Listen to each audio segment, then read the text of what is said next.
किशोरपुर गांव में दिवाली का त्योहार अपने चरम पर था। किशोरपुर जो चारों ओर से हरे भरे खेतों और पुराने बरगद के पेड़ों से घिरा था। घर घर में साफ सफाई चल रही थी। शाम होते ही घरों की छतों पर, बरामदों में और आंगन के तुलसी चौरे पर बिजली की रंगीन झालरें टिमटिमाने लगती थी। लाल, हरी, नीली जैसे जमीन पर आकाश के तारे उतर आए हो।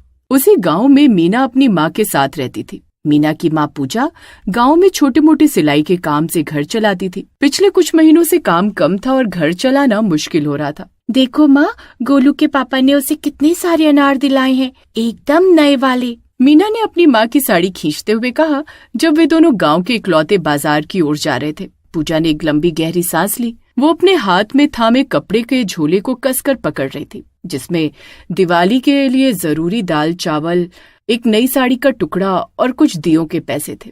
ये सब भी मुश्किल से जुटाया गया था। मीना बेटा, कितनी बार समझाया है, इस बार हमारे पास ज्यादा पैसे नहीं है, सिर्फ दिए और मिठाई के लिए पैसे हैं, पटाखे नहीं, बस नहीं। लेकिन माँ, हर साल तुम यही कहती हो, और देखो सभी बच्चों के पास कैसे नए नए पटाखे हैं।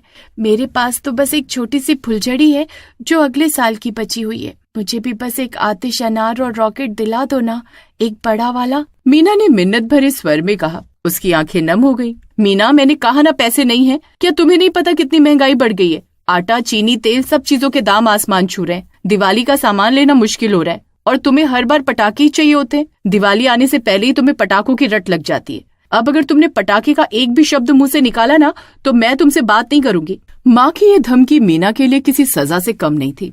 वो चुप हो गई, लेकिन उसकी नजर बाजार के कोने में स्थित अस्थायी रूप से बने बम पटाखे की दुकान पर टिकी हुई थी। चक्री, रॉकेट और तरह तरह के बम। मीना को लगा जैसे वो रंगीन पैकेट उसे चिढ़ा रहे हैं। मीना ने देखा कि एक कोने में एक और छोटी सी दुकान है जो बाकी चमक दमक वाली दुकानों से अलग है।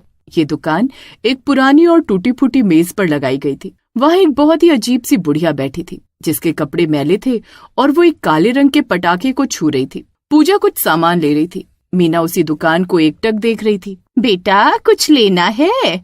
बता, कौन सा पटाखा दूं? अम्मा, ये पटाखे कितने के हैं? बेटा, जो हो तेरे पास दे दे। मैं बस अपना गुजर बसर कर सकूं उतना ही कमा लेती हूँ इस दुकान से।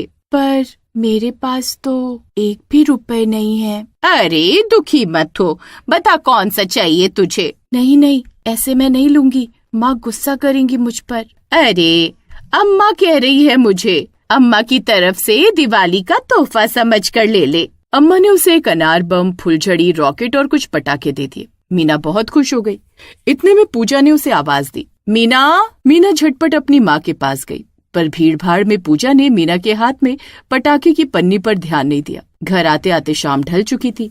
घर पहुंचकर दिवाली की तैयारी शुरू हो गई। पूजा ने दिए साफ किए, मिठाई बनाने की तैयारी की। रात को लक्ष्मी पूजन के बाद मीना ने अपनी माँ को पटाखे दिखाए। अरे, ये पटाखे कहाँ से लाई तू?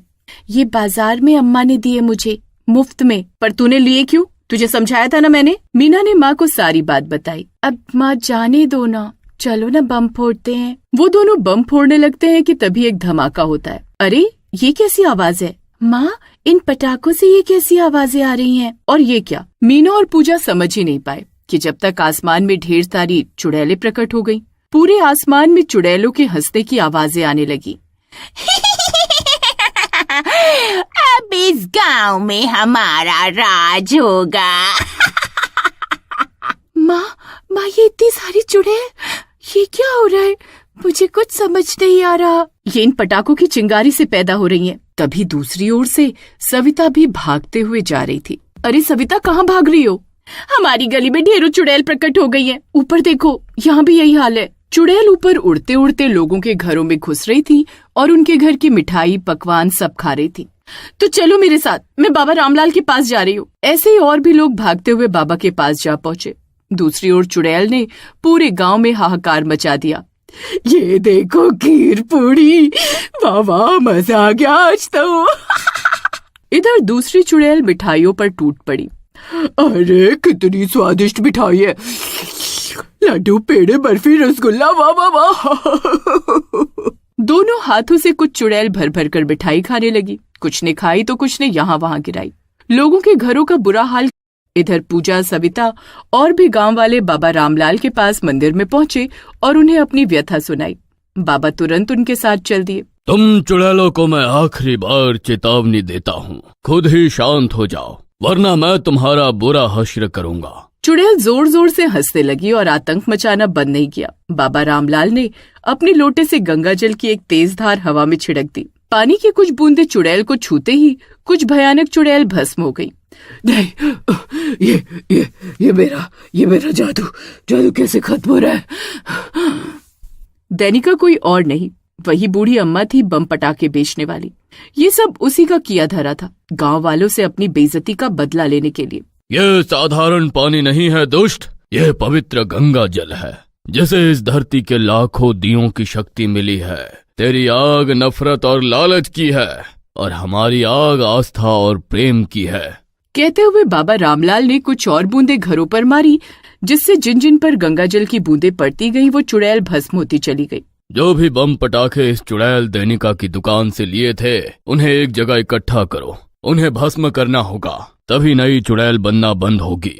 जल्दी करो, अपने अपने घरों के सभी दिए उठाओ, सारे दियों की रोशनी एक जगह इकट्ठा करो। हमें इस दुष्ट को उसी अग्नि से मारना होगा जिसे ये सबसे ज्यादा नफरत करती है।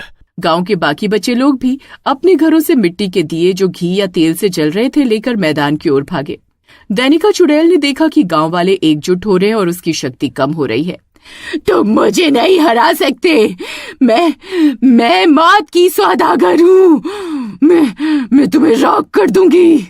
उसने अपने हाथों को मोड़कर हवा में एक विशाल लपट बनाने की कोशिश की जो पूरे गांव को जला देती। तभी बाबा रामलाल ने चिल्लाकर अंतिम मंत्र पढ़ा। हे पवित्र अग्नि के देवता, हे हनुमान जी की शक्ति, इस दुष्ट को इसकी पाप की अग्नि में ही भस्म कर दो। इस गांव की आस्था और प्रेम की रोशनी इसकी नफरत को जला डाले। लगभग 500 दियों की रोशनी मैदान में इकट्ठा हो गई थी। बाबा ने भैरव बाबा का भस्म हवा में फेंका और वो उन सभी दियों की रोशनी को अपने में समाहित करने लगा। अचानक सारी चुड़ैल जो अभी भी हवा में उड़ रही थी, बाबा रामलाल के मंत्र की शक्ति से विपरीत दिशा में मुड़ गई। वो भस्म अब किसी चमत्कारी औजार में बदल गया और तेजी से सीधे दैनिका चुड़ैल के शरीर की ओर बढ़ने लगा। नहीं, मेरी मौत कैसे हो सकती है? ये लालच, ये मेरा हथियार था, मेरा अंत नहीं। चमत्कारी औजार ने जैसे उसके काले शरीर को छुआ, वो भयानक रूप से पिघलने लगी। उसकी लाल आंखें बुझ गईं और उसका शरीर एक काले बदबूदार धुएं में बदलने लगा और आसमान में कहीं गायब हो गया। दैनिका, पटाखों की देवी और मौत की सौदागर, जलकर वहीं मैदान में राख हो गई। गांव वाले धीरे धीरे अपने घरों से बाहर निकले। वे डरे हुए थे लेकिन जिंदा थे। उनके चेहरे पर डर के साथ साथ एक गहरी राहत थी। अरे बच गए, बाबा रामलाल की शक्ति ने बचा लिया, भगवान का लाख लाख धन्यवाद। गलियों में टूटे हुए दिए, जली हुई लकड़ी और एक काली राख के सिवा कुछ नहीं बचा था। बाबा रामलाल ने थके हुए मीना के सिर पर हाथ रखा, जो अभी भी अपनी माँ के आंचल में डरी सहमी बैठी थी।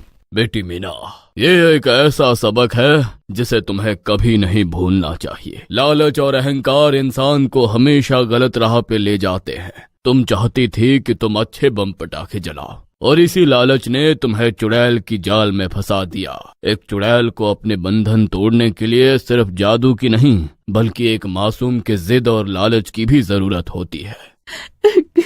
हाँ बाबा, अब कभी भी मैं पटाखों के लिए जिद नहीं करूंगी। मैंने आज सबकी जान खतरे में डाल दी। पूजा ने अपनी बेटी को गले लगा लिया। उसकी आंखें आंसुओं से भरी हुई थीं, पर अब वो आंसू डर के नहीं, बल्कि अपनी बेटी को सुरक्षित पाकर आए थे। किशोरपुर गांव ने उस रात एक भयानक और अविस्मरणीय दिवाली मनाई। अगले दिन गांव वालों ने मिलकर जली हुई चीजों को साफ किया और मारे गए लोगों के लिए शोक मनाया। गांव वालों ने सामूहिक रूप से ये फैसला किया कि अब वे कभी भी किसी भी दिवाली पर ऐसे भयानक या शोरगुल वाले पटाखे नहीं जलाएंगे। पुजारी बाबा रामलाल ने गांव के बीचों बीच एक बड़ा दिया जलाया और घोषणा की, आज से किशारपुर की दिवाली सिर्फ दीपक की दिवाली होगी। दिए जो घर में रोशनी लाते हैं, खुशी लाते हैं और हमें अंधकार से बचाते हैं। हमें याद रखना होगा कि एक चुड़ैल ने हमें आग नहीं दी थी, बल्कि हमने अपने लालच से उसे खुद को आजाद करने का रास्ता दिया था। उस दिन से किशोरपुर गांव में लोग पटाखे कम और मिट्टी के दिए ज्यादा जलाने लगे।